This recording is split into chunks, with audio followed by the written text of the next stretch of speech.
Powdered sugar mixed with baking soda can control ants, but it can also attract other pests if not used carefully.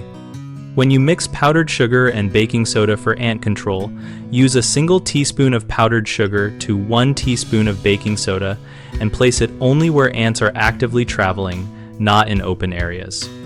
The sugar lures the ants while the baking soda reacts with their stomach acid and causes internal disruption, but the effect can take 1 to 3 days, so be patient and avoid disturbing the trail. Apply the mixture in very small, discrete bait points on cardboard or scrap paper so you can remove any leftovers easily and prevent spillover that attracts flies, roaches, or other sugar feeders.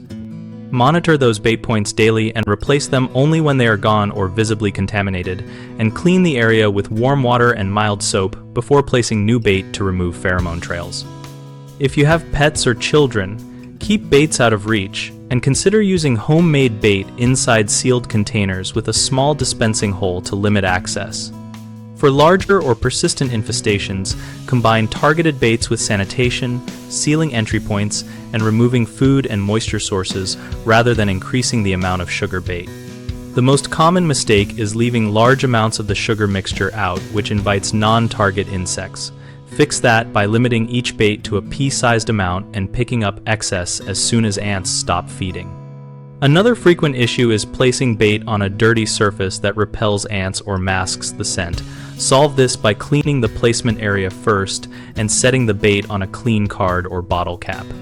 People also assume it will work instantly and overuse it, which can lead to secondary pests. Avoid this by using small, monitored applications and integrating sanitation and exclusion so you are not relying solely on sugar bait. BigHomeProjects.com connects homeowners with local contractors and helps contractors find work by listing projects and allowing members to post and respond. We host a discussion community where we share experiences, ask questions, and swap practical tips about treatments like sugar and baking soda baits so we can all make better decisions.